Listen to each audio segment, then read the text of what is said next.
Hello hello my dear students, welcome in the कक्षा। Last session के अंदर हमने चीजें पढ़ी थी ट्रांसक्रिप्शन के बारे में। हमने देखा था कि जो आरएनए का फॉर्मेशन होता है वो डीएनए की दोनों स्ट्रैंड से कभी भी नहीं होता और एक स्ट्रैंड ही डीएनए की एक स्ट्रैंड ही इन्वॉल्व होती है आरएनए के फॉर्मेशन के अंदर। उसी डीएनए की स्ट्रैंड को हम क्या बोलते हैं? टेम्पलेट स्ट्रैंड बोलते हैं। और इस डीएनए की जो स्ट्रैंड की जो डायरेक्शन होती है वो होती है 3' to 5' एंड। और जो डीएनए की स्ट्रैंड इन्वॉल्व होती है आरएनए के अंदर, उस स्ट्रैंड का एक छोटा सा हिस्सा, उस स्ट्रैंड का एक छोटा सा सेगमेंट ही इन्वॉल्व होता है आरएनए की कॉपी के अंदर। उसी छोटे से यूनिट को, उसी एक बेसिक यूनिट को हम क्या बोलते हैं? ट्रांसक्रिप्शन यूनिट बोलते हैं। और इसे ट्रांसक्रिप्शन यूनिट के अंदर हमने 3 कंपोनेंट्स पढ़े थे। फर्स्ट वन प्रोमोटर, फिर आता है क्या? स्ट्रक्चरल जीन, और फिर आता है क्या? टर्मिनेटर। प्रोमोटर वाले रीजन के ऊपर एक स्पेसिफिक सीक्वेंस हमने पढ़ी थी और उसी स्पेसिफिक सीक्वेंस को रिकॉग्नाइज करता है कौन? Sigma factor. उसी सीक्वेंस को पहचानता है कौन? Sigma factor. और उसी सिग्मा फैक्टर की हेल्प से आरएनए पॉलीमरेज कहां बाइंड होता है? प्रोमोटर वाली साइट के ऊपर बाइंड होता है। उसके बाद में हमने पढ़ा था स्ट्रक्चरल जीन, जहां से डीएनए से आरएनए का फॉर्मेशन होता है। फिर हमने पढ़ा था क्या? टर्मिनेटर, जहां पे ये जो प्रोसेस होती है वो बंद हो जाती है। उसके बाद में आरएनए पॉलीमरेज अलग हो जाता है, रो फैक्टर भी अलग हो जाता है और एक नया नया ताजा ताजा आरएनए का फॉर्मेशन हमें देखने को मिलता है। प्रोकैरियोट्स के अंदर सिर्फ एक आरएनए पॉलीमरेज होता है जो सारे काम करता है, बट हमने यूकैरियोट्स के अंदर पढ़ा था कि 3 टाइप्स के आरएनए पॉलीमरेज होते हैं जो अलग अलग आरएनए का क्या करते हैं? फॉर्मेशन करते हैं। तो आज हम अपने सेशन को आगे बढ़ाते हैं, तो हम बात करते हैं प्रोकैरियोट्स और यूकैरियोट्स की। मुझे एक बात बताना, प्रोकैरियोट्स के अंदर डीएनए का क्या, आरएनए का क्या होगा? सर फॉर्मेशन होगा। क्या इसी डबल स्टैंडर्ड सर्कुलर डीएनए से क्या आरएनए का यहां पे फॉर्मेशन होगा? सर बिल्कुल होगा। कहां पे होगा? सर साइटोप्लाज्म के अंदर ही होगा।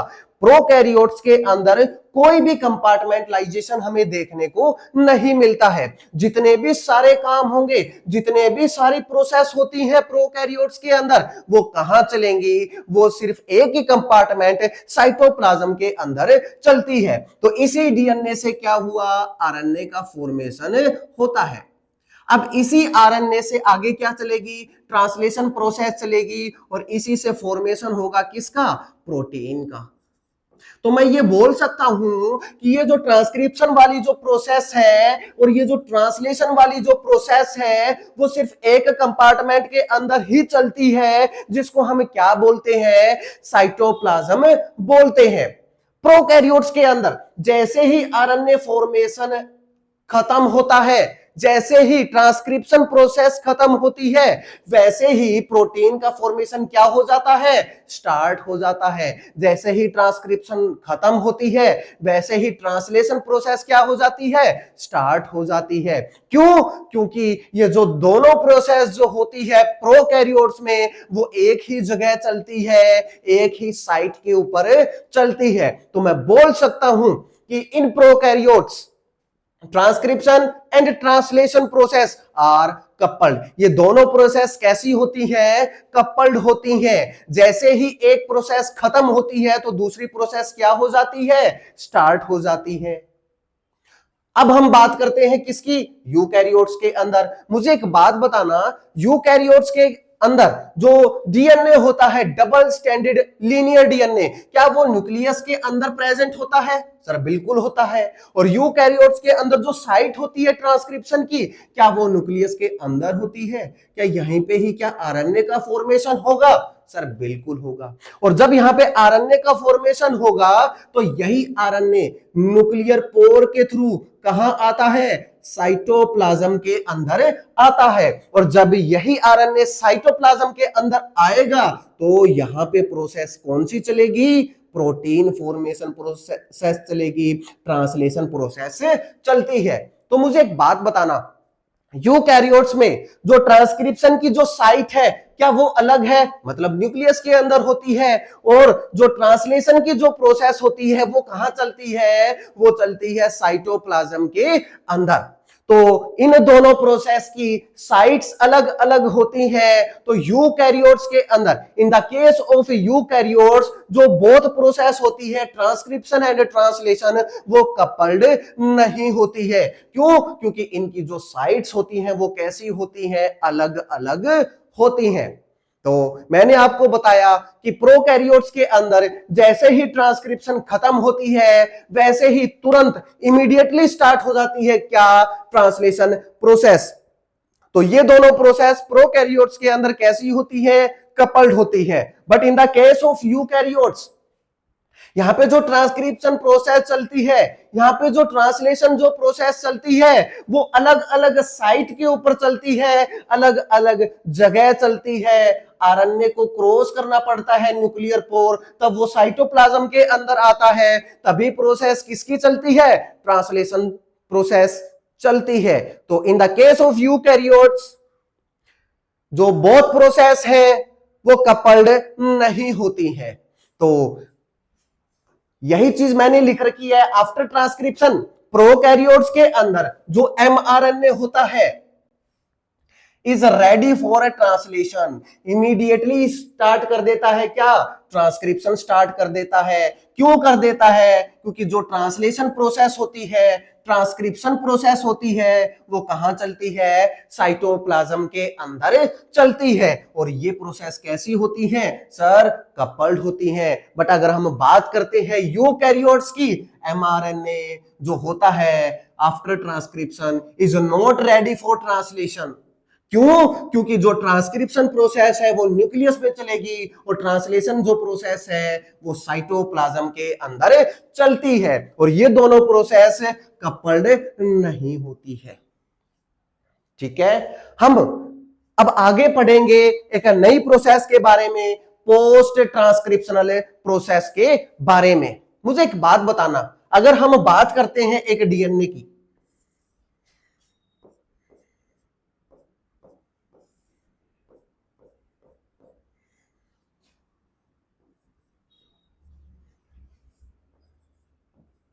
जब भी हमें यूकैरियोट्स के डीएनए की बात करते हैं, इस यूकैरियोटिक डीएनए के अंदर जब हमें देखते हैं तो कुछ पार्ट हमें फंक्शनल देखने को मिलता है और कुछ पार्ट नॉन फंक्शनल देखने को मिलता है। जो पार्ट यूकैरियोटिक डीएनए के अंदर जो फंक्शनल होता है उसे हम क्या बोलते हैं, एक्सोन बोलते हैं। और जो पार्ट नॉन फंक्शनल होता है उसे हम क्या बोलते हैं, इंट्रॉन बोलते हैं। तो मैं ये भी बोल सकता हूं कि जो एक्सोन होते हैं वो फंक्शनल पार्ट होते हैं, वो कोडिंग पार्ट होते हैं। इंट्रॉन क्या है सर, नॉन फंक्शनल पार्ट। मैं ये भी बोल सकता हूं कि ये जो इंट्रॉन होते हैं वो कैसे होते हैं, बाधाएं होती हैं, रुकावटें होती हैं। क्यों? क्योंकि ये नॉन फंक्शनल पार्ट होते हैं। फंक्शनल पार्ट क्या होते हैं सर, एक्सोन होते हैं।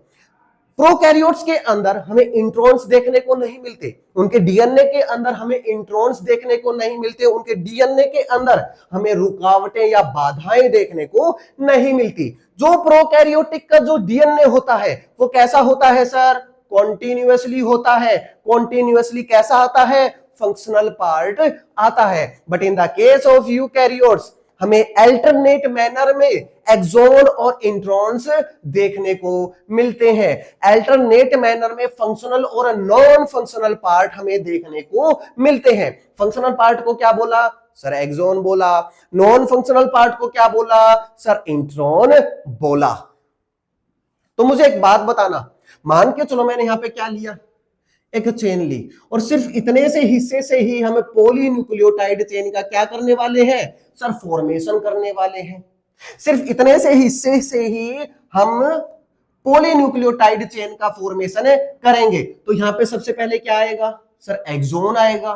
यहां पे क्या आएगा सर, इंट्रॉन आएगा, फिर एक्सोन आएगा, फिर इंट्रॉन आएगा, फिर क्या आएगा, एक्सोन आएगा। मैंने आपको बोला था यूकैरियोटिक के डीएनए के अंदर अल्टरनेट मैनर में एक्सोन इंट्रॉन हमें देखने को मिलते हैं।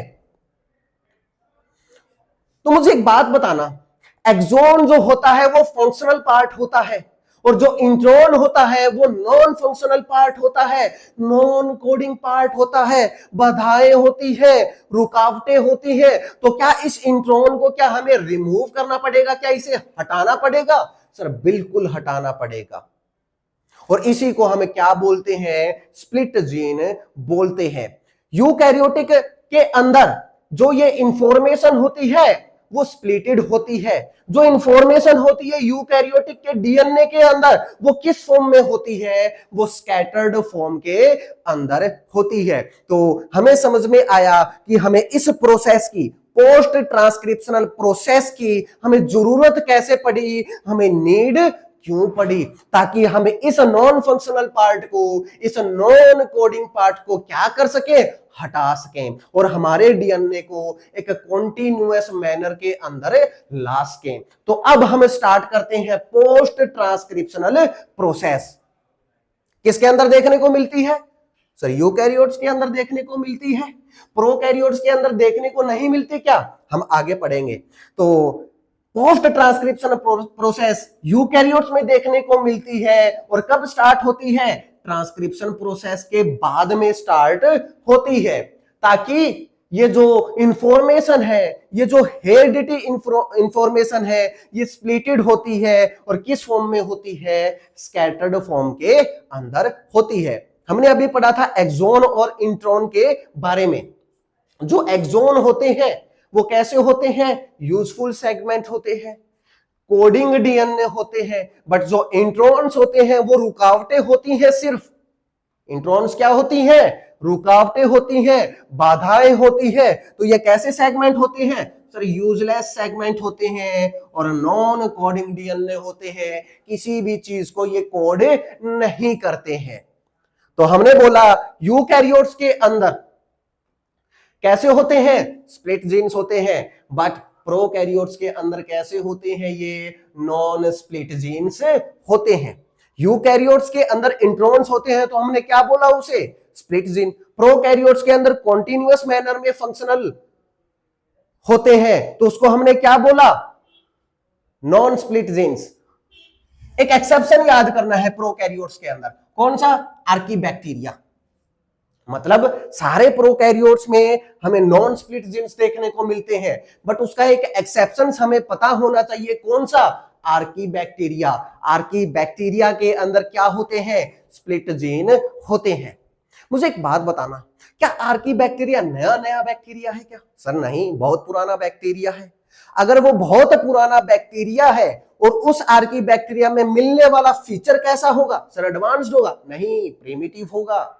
मतलब आर्कीबैक्टीरिया बहुत पुराना बैक्टीरिया है, उसके अंदर मिलने वाला जो फीचर होगा, जो करैक्टर होगा, वो भी क्या होगा? बहुत पुराना होगा। मैं बोल सकता हूं कि आर्कीबैक्टीरिया के अंदर जो करैक्टर्स होते हैं वो कैसे होते हैं? प्रिमिटिव फीचर्स होते हैं, प्रिमिटिव करैक्टर होते हैं। मतलब आर्कीबैक्टीरिया बहुत पुराना सेल है, बहुत पुराना बैक्टीरिया है, उसके अंदर मिलने वाले जो करैक्टर्स होंगे वो भी क्या होंगे? बहुत पुराने होंगे। तो उनके अंदर जो करैक्टर्स होते हैं वो कैसे होते हैं? प्रिमिटिव फीचर्स होते हैं, प्रिमिटिव करैक्टर्स होते हैं। क्या स्प्लिट जीन्स क्या यूकैरियोट्स में देखने को मिलते हैं?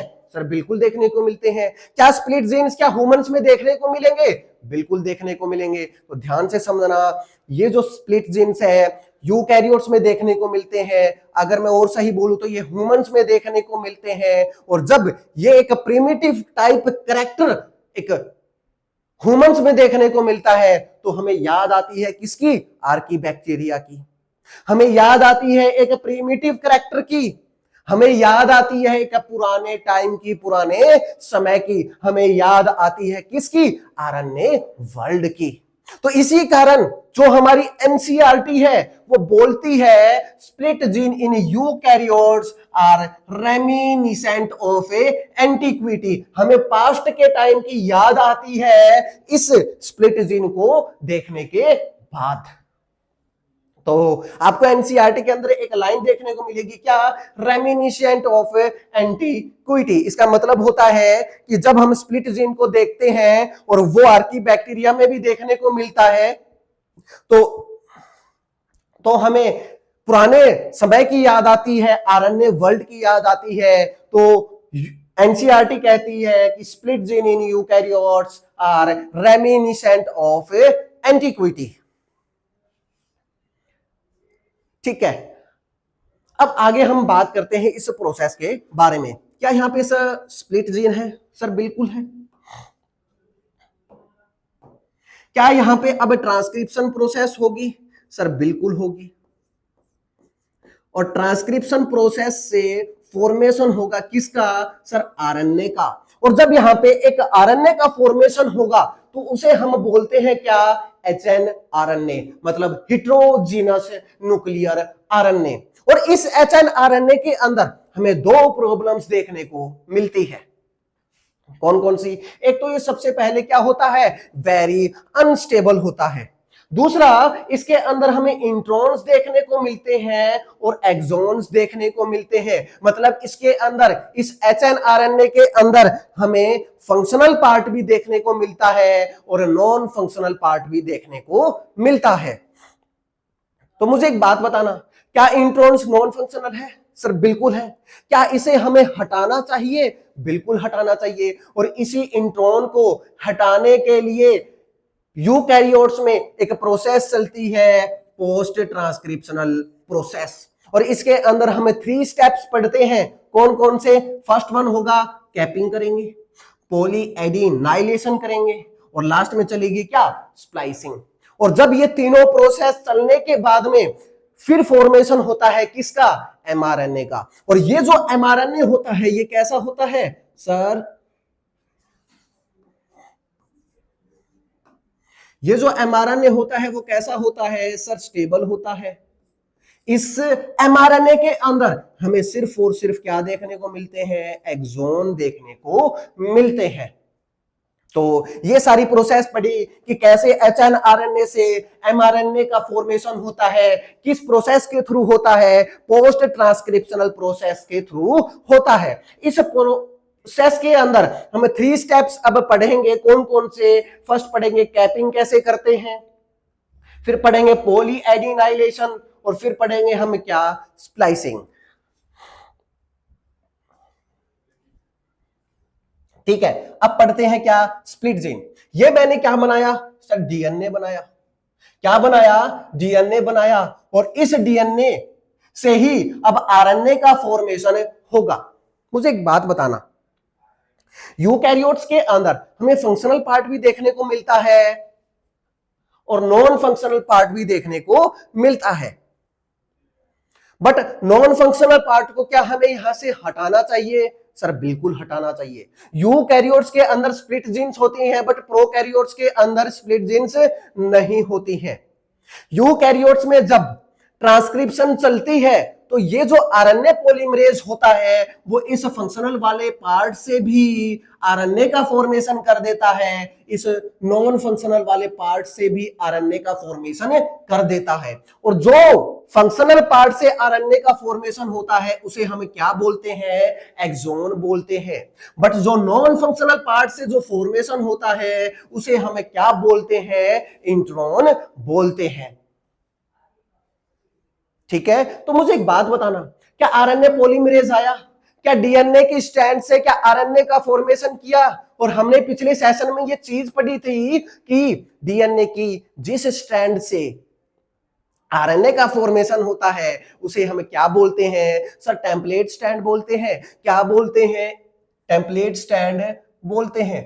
तो क्या ये डीएनए की स्ट्रैंड भी ये क्या टेम्पलेट स्ट्रैंड कहलाएगी? सर बिल्कुल कहलाएगी। इसकी जो डायरेक्शन होगी क्या वो 3' टू क्या 5' होगी? सर बिल्कुल होगी।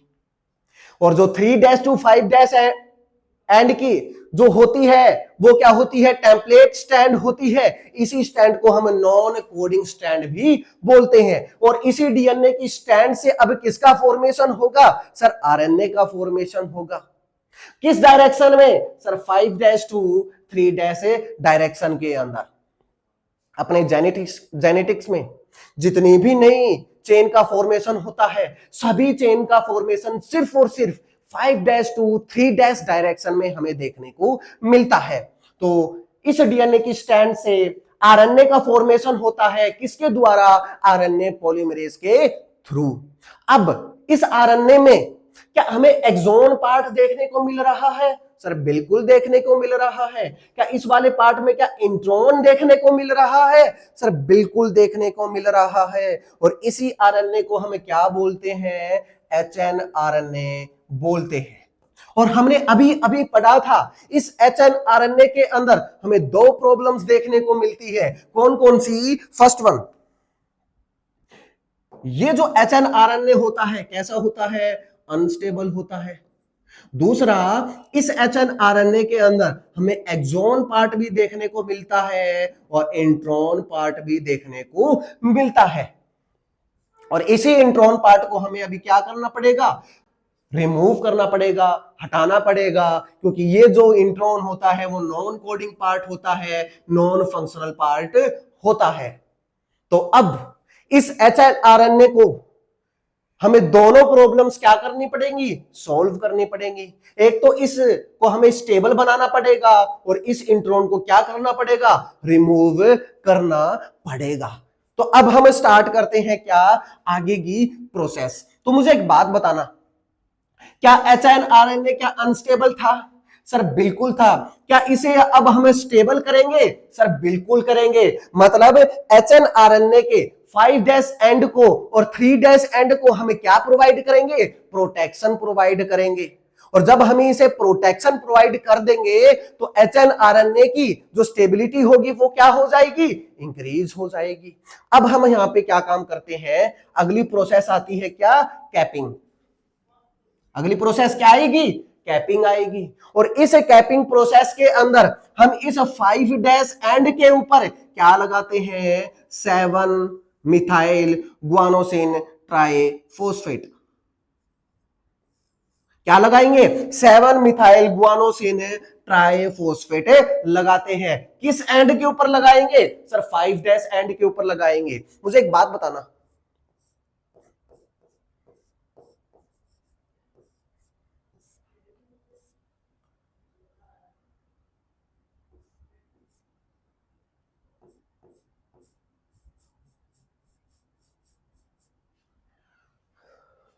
ये मैंने क्या बनाया? सर ग्वानिन बनाया। और इसी की 7th पोजीशन के ऊपर क्या लगा हुआ है? सर मिथाइल लगा हुआ है। मुझे एक बात बताना कि जो एक्सोन्यूक्लियस जो एंजाइम होता है वो इस ग्वानिन को पहचानता है, और जैसे ही हमने इस ग्वानिन के 7th पोजीशन के ऊपर मिथाइल ग्रुप को लगाते हैं तो वो जो एक्सोन्यूक्लियस जो एंजाइम होता है वो इस 7 मिथाइल गुआनिसिन को पहचान नहीं पाता। और यही जो एक न्यूक्लियोटाइड बनता है, इसी न्यूक्लियोटाइड को हम चिपका देते हैं किस एंड के ऊपर? 5' एंड के ऊपर। और जैसे ही 7 मिथाइल गुआनोसिन को हम यहाँ पे चिपकाते हैं तो एक्सोन्यूक्लियस इसे पहचान नहीं पाता। और जब एक्सोन्यूक्लियस पहचान नहीं पाता तो क्या 5' को हमने प्रोटेक्ट कर दिया कटने से? बिल्कुल। और इसी प्रोसेस को हम क्या बोलते हैं? कैपिंग बोलते हैं। मतलब जो कैपिंग जो प्रोसेस होती है वो 5' एंड को प्रोटेक्ट करने में क्या आती है? सर काम आती है। और ये जो 7 मिथाइल गुआनोसिन ट्राइफॉस्फेट जो था ये एक अनयूजुअल न्यूक्लियोटाइड होता है और किसके द्वारा लगाया जाता है? तो एडिड बाय गुआनाइल ट्रांसफेरेज। सर आपने बोला कि ये जो 7 मिथाइल गुआनोसिन है ये एक अनयूजुअल है। हाँ जी। मुझे एक बात बताना, नॉर्मली जो न्यूक्लियोटाइड होते हैं, ग्वानिन होता है, वो डीएनए और आरएनए में हमें देखने को मिलता है। क्या यहाँ पे 7 मिथाइल है? क्या 7th पोजीशन पे क्या मिथाइल ग्रुप लगा हुआ है? बिल्कुल लगा हुआ है। क्या ये नॉर्मली डीएनए और आरएनए में देखने को मिलता है? सर नहीं देखने को मिलता। इसी कारण एनसीईआरटी इसको अनयूजुअल न्यूक्लियोटाइड बोलती है। इसी अनयूजुअल न्यूक्लियोटाइड को बनाया जाता है, 7th पोजीशन पे मिथाइल ग्रुप लगाया जाता है और चिपका दिया जाता है 5' एंड के ऊपर। इसी प्रोसेस को हम बोलते हैं क्या? कैपिंग। तो क्या हमने 5' एंड को प्रोटेक्ट कर दिया? सर बिल्कुल कर दिया।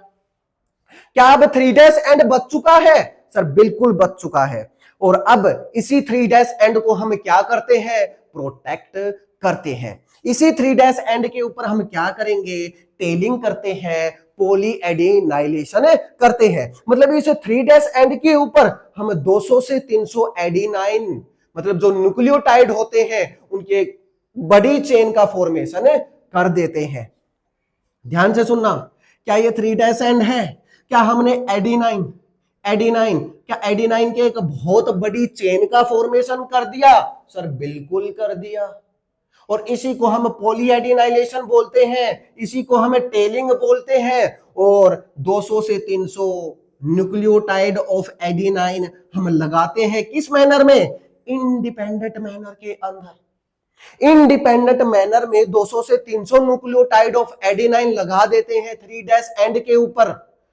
इसी को टेलिंग बोलते हैं, इसी को पॉलीएडिनाइलेशन बोलते हैं। और ये किसके द्वारा काम किया जाता है? तो ये किया जाता है पॉलीमरेज एंजाइम। सर समझ में आ गई? बट आपने ये जो वर्ड लिखा है टेम्पलेट इंडिपेंडेंट मैनर, ये चीज हमें समझ में नहीं आई। सर टेम्पलेट इंडिपेंडेंट मैनर का मतलब क्या होता है? तो मुझे एक बात बताना, हमने आरएनए का फॉर्मेशन किया, क्या डीएनए को देख के क्या आरएनए बनाया? सर बिल्कुल बनाया। मतलब हम टेम्पलेट के ऊपर कहीं ना कहीं क्या है? डिपेंडेंट है। मतलब टेम्पलेट स्टैंड को देख के बना रहे हैं आरएनए, तो उसको हमने क्या बोला? Template dependent manner. डिपेंडेंट है हम उस डीएनए की स्टैंड के ऊपर, उसको हम देख के क्या बनाएंगे? आरएनए बनाएंगे। बट कोई भी चेन अगर किसी टेम्पलेट स्टैंड के देख के नहीं बनती है, अपने आप कुछ भी बन जाती है, तो उसे हम बोलते हैं क्या? Template independent manner. यहां पे जो एडिनाइन एडिनाइन एडिनाइन लगा वो अपने आप लगा, दूसरी स्टैंड के अकॉर्डिंग नहीं लगा, सिर्फ और सिर्फ 3' एंड को प्रोटेक्ट करने के लिए लगा। किस मैनर में लगा? टेम्पलेट इंडिपेंडेंट मैनर के अंदर लगता है। और जैसे ही लगता है तो क्या हमारा 3' एंड भी क्या हो गया? सर प्रोटेक्ट हो गया। अब मुझे एक बात बताना, क्या 5' के ऊपर क्या हमने कैपिंग कर दी? सर बिल्कुल कर दी। क्या 3' एंड के ऊपर क्या हमने टेलिंग कर दी? सर बिल्कुल कर दी। क्या हमने इस HNRNA के दोनों एंड्स को क्या प्रोटेक्ट कर दिया? सर बिल्कुल कर दिया। क्या हमने इस HNRNA को क्या हमने स्टेबल कर दिया? सर बिल्कुल कर दिया। 5' एंड के ऊपर कैपिंग करके कर दिया और 3' एंड के ऊपर टेलिंग करके कर दिया। अब नेक्स्ट पार्ट आता है किसका? इस इंट्रॉन को कैसे हटाएं। तो अब आगे बात आती है किसकी? कि अब इंट्रॉन को कैसे रिमूव किया जाए। तो यहां पे प्रोसेस स्टार्ट होती है क्या? Sir splicing. और स्प्लाइसिंग का ही मतलब होता है क्या? Removal of intron. हम अब इंट्रॉन को क्या करेंगे? रिमूव करेंगे। इस इंट्रॉन को रिमूव करने के लिए यहां पे एक कॉम्प्लेक्स का फॉर्मेशन होता है जिसे हम बोलते हैं क्या? Spliceosome complex. और इस स्प्लाइसियोसोम कॉम्प्लेक्स के अंदर तीन चीजें आती हैं। एक आता है SNRNA, स्मॉल न्यूक्लियर आरएनए। दूसरा आता है SNRNP, small nuclear ribonucleoprotein. और थर्ड आता है क्या? Some other protein. मतलब ये सर SNRNA आया, SNRNP आया और कुछ प्रोटीन्स आए। जब ये तीनों कंपोनेंट्स आपस में अटैच हो जाते हैं, मिल जाते हैं, तो उसी को हम बोलते हैं क्या? Spliceosome complex. यही स्प्लाइसियोसोम कॉम्प्लेक्स इस जंक्शन पे गया, इस एक्सोन और इंट्रॉन के जंक्शन पे गया। यही स्प्लाइसियोसोम कॉम्प्लेक्स इस इंट्रॉन और एक्सोन के जंक्शन के ऊपर क्या करता है? जाता है। और जब ये स्प्लाइसियोसोम इधर जाता है तो ये इस डायरेक्शन में मूव करता है। और जब इसी डायरेक्शन के अंदर मूव करता है तो ये जो इंट्रॉन होती है इसका एक लूप लाइक स्ट्रक्चर हमें देखने को मिलता है। इस इंट्रॉन का हमें एक लूप लाइक स्ट्रक्चर देखने को मिलता है। एक चीज याद रखना, ये जो स्प्लाइसियोसोम कॉम्प्लेक्स होता है इसके पास दो एक्टिविटी होती है। एक होती है राइबोन्यूक्लियेज एक्टिविटी, मतलब स्ट्रैंड को तोड़ने की पावर। और दूसरी एक्टिविटी क्या होती है इसके पास, लाइगेज एक्टिविटी होती है, दो स्ट्रैंड्स को जोड़ने की पावर होती है, हम बात करेंगे अभी। तो ये जो कॉम्प्लेक्स होता है वो इस डायरेक्शन में जाता है और एक इंट्रॉन का एक लूप लाइक स्ट्रक्चर हमें देखने को मिलता है। और जैसे ही ये पास पास आते हैं तो ये जो दोनों स्प्लाइसियोसोम कॉम्प्लेक्स होते हैं वो कहां जाएंगे, इस जंक्शन पे आ जाएंगे। क्या यहाँ पे इंट्रॉन का एक लूप बन जाएगा? सर बिल्कुल बन जाएगा। और लूप बन के अब क्या काम करता है, ये स्प्लाइसियोसोम अपनी राइबोन्यूक्लियस एक्टिविटी करता है, मतलब एक्सोन और इंट्रॉन के बॉन्ड्स को यहां पे क्या करेगा, ये तोड़ेगा। यहां पे भी एक्सोन और इंट्रॉन के बॉन्ड्स को क्या करेगा, तोड़ेगा। अब जब यहां से भी इंट्रॉन और एक्सोन के बॉन्ड टूट जाएंगे और यहां से भी एक्सोन और इंट्रॉन के बॉन्ड टूट जाएंगे, क्या ये इंट्रॉन यहां से रिमूव हो जाएगा? सर बिल्कुल हो जाएगा। क्या अब इस जंक्शन के ऊपर आके क्या ये स्प्लाइसोसोम कॉम्प्लेक्स क्या अब लाइगेज एक्टिविटी करेगा? मतलब इधर वाले एक्सोन को इधर वाले एक्सोन को आपस में क्या करता है, अटैच करता है, जोड़ता है। और जब इस वाले एक्सोन को और इस वाले एक्सोन को अब लाइगेज एक्टिविटी करता है और इधर वाले एक्सोन को और इधर वाले एक्सोन को क्या करेगा, जोड़ देगा। क्या इंट्रॉन क्या नॉन फंक्शनल पार्ट था? सर बिल्कुल था। क्या एक्सोन फंक्शनल पार्ट था? सर बिल्कुल था। हमने देखा कि हमने इंट्रॉन को, हमने नॉन फंक्शनल पार्ट को क्या कर दिया, रिमूव कर दिया। और जैसे ही एक्सोन और एक्सोन को हम जोड़ते हैं तो यहां पे एक एमआरएनए का फॉर्मेशन होता है, जो कि कैसा होता है, फुल्ली फंक्शनल होता है। जब इस आरएनए में से इंट्रॉन वाले पार्ट को हम हटा देते हैं तो फॉर्मेशन होता है क्या, एमआरएनए। जब इसके अंदर सिर्फ फंक्शनल पार्ट ही होते हैं, फंक्शनल पार्ट कॉन्टिन्यूअस मैनर में होता है, उसी को हम क्या बोलते हैं, एमआरएनए बोलते हैं। मुझे एक बात बताना, क्या एमआरएनए तभी बना जब हमने इंट्रॉन रिमूव कर दिया? सर बिल्कुल कर दिया। क्या एक्सोन एक्सोन को हमने चिपका दिया? सर बिल्कुल चिपका दिया। क्या यहाँ पे एमआरएनए क्या स्टेबल बन चुका है? सर बिल्कुल बन चुका है। तो याद रखना बच्चों, एक एचएनआरएनए में और एक एमआरएनए में क्या फर्क होता है। एचएनआरएनए अनस्टेबल होता है। एचएनआरएनए में एक्सोन भी देखने को मिलते हैं और इंट्रॉन भी देखने को मिलते हैं, बट जो एक्सोन होता है, सॉरी जो एमआरएनए होता है उसमें सिर्फ सिर्फ फंक्शनल पार्ट देखने को मिलता है। एक्सोन ही देखने को मिलते हैं। और जो एमआरएनए होता है वो कैसा होता है, वो फंक्शनल होता है। एमआरएनए कैसा होता है, स्टेबल होता है। तो मैं बोल सकता हूं कि डीएनए से आरएनए का फॉर्मेशन होता है। यूकैरियोट्स की हम बात कर रहे हैं। एक डीएनए से आरएनए का फॉर्मेशन होता है। वो जो आरएनए होता है वो कैसा होता है, एचएनआरएनए होता है। उसी एचएनआरएनए में हमें 3 प्रोसेस करनी पड़ती है, पोस्ट ट्रांसक्रिप्शनल प्रोसेस करनी पड़ती है और फिर जाके बनता है क्या, एमआरएनए। तो हम बोल सकते हैं कि जो एमआरएनए का फॉर्मेशन होता है वो किससे होता है, एचएनआरएनए से होता है। प्रोकैरियोट्स के अंदर नहीं सर, यूकैरियोट्स के अंदर। क्यों? क्योंकि प्रोकैरियोट्स में तो कोई इंट्रॉन्स होते ही नहीं, पोस्ट ट्रांसक्रिप्शनल प्रोसेस चलती ही नहीं, डायरेक्टली वहां पे क्या बनता है, एमआरएनए बनता है।